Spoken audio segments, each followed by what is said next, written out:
対戦になっています。さあ終盤残りはまもなく10秒になる。決勝戦らしい戦いになるんじゃないでしょうか。ただ経験しかないと増山選手は持ってますよ。思いましたね。世界チャンピオンになってますので。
今回女性のセミナー、増山先生にやってもらうのは、連合会としては初めてです。なんでこういうのを始めたかというと、僕海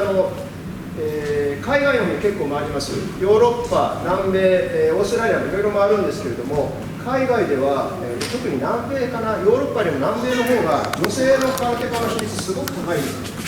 です。で、選手自体は日本に比べてまだまだ海外はレベルがそんなに高くないんですね。力任せに行ったりとか、でも、空手の愛好家は世界中にすごく多いです。女性がもっともっと、極真空手に関わってくれることが素晴らしいことだと思います。増山さんの空手を海外で教えてほしいっていう人が結構いるんですよ。私がいた南米のチリとかカナダ、あの辺でも、増山先生に来てほしいっていう人が結構います。彼女の存在をもっと連合会の中で広めていって、連合会自体がもっともっと、活躍できる、団体になっていきたいなと思うので。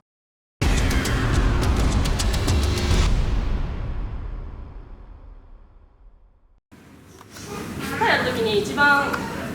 大事というか、これはできないといけないというのは安定感、足腰がしっかり安定してないと、手やるにしても上だけだと、手打ちみたいな感じになる。組手も一緒ですけど、足が大事なので安定感をちょっと意識する練習をしていきましょう。こっちの手で中継してください。で、どっちでも中継して、で産地してない方の人が今内受けなんでこっちに受けてる。こっちに受けてる。なんでこっちに押してあげてください。ただ手の力でグーッと押さえるんじゃなくて、三鎮ここで固めて全身でこう固める。押されてもこうならないように。でそのままで、はい、胸張って、はい、手見て、そう。押してる？どんな方向で前から押してもいいし。で反対乗っていきましょう。で今の感じをイメージして水道稽古やっていきます。もう意識して早くやらなくていいんで一回これ止める止める結構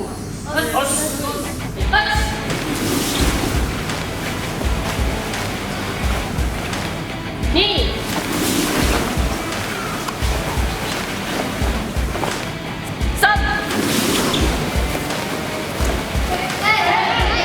待って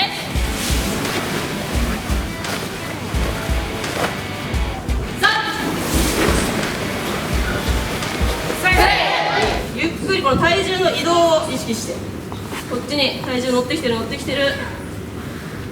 で指先すり足で地面から離れないで最後に腰を決めるで手があとが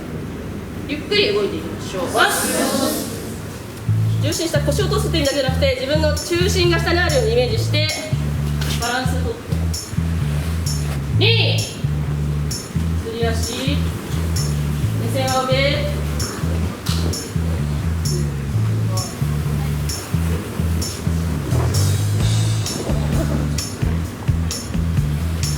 どんどん沈んでいくように下げていきます。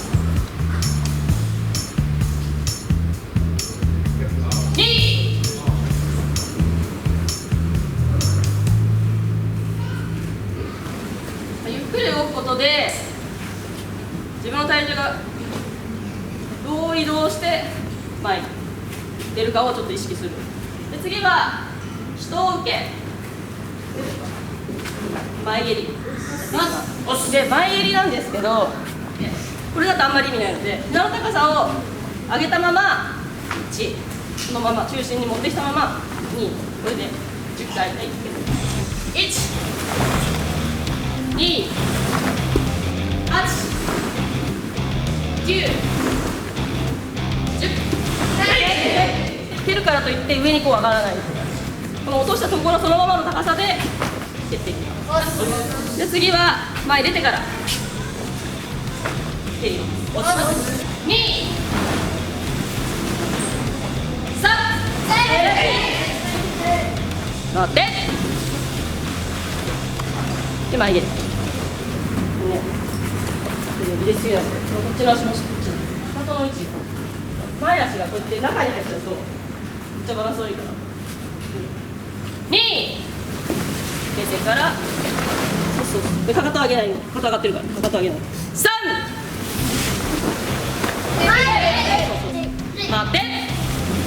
回って蹴りまで腰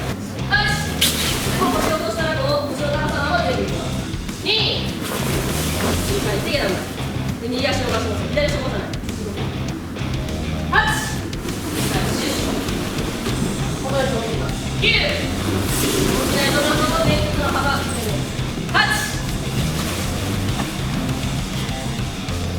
9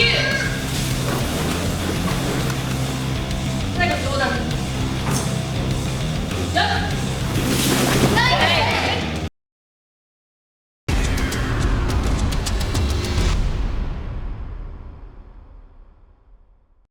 持ってもらって袋にしっかり足伸ばしてこう足が当たる瞬間にしっかり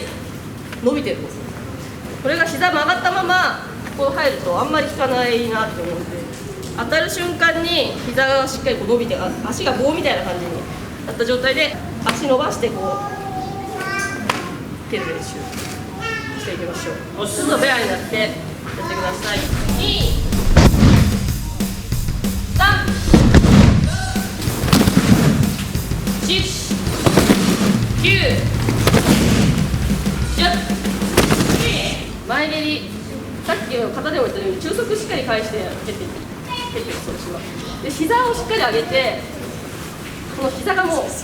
思いっきり上げてここから蹴りますね。ここからこういう感じで相手をポーンとする引かせるっていうイメージよりは相手をこう一回こうパッて下がらせるこの周りから蹴りますね。膝上げてこういう感じです。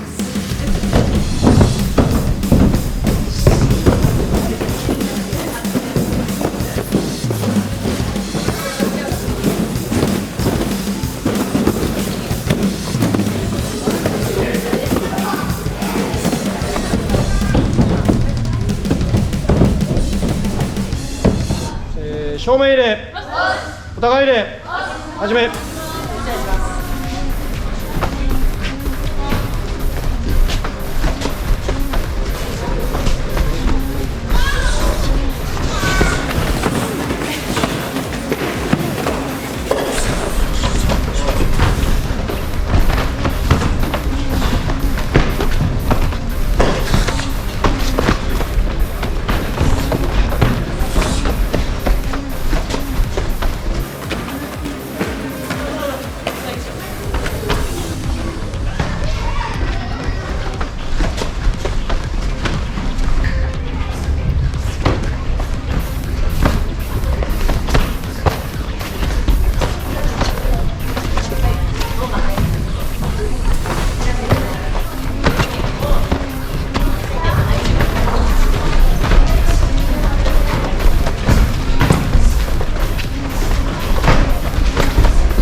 初めての企画なんですけど、非常に良かったと思います。前半セミナーやってもらって、あと後半皆さんの、スパーリングの合同稽古という形で、今一般部の選手も各道場少しずつしかいないんですね。それで強化練習で少し集めてやってる状況なんですけれども、こういう機会があると少し女性だけで集まって合同の練習ができると思いますので、また機会があれば設けたいと思います。私にとってもセミナーやることで、自分が普段何を考えてやってるかを言葉にするっていう練習にもなりました。どうもありがとうございました。正面入れ、黙走。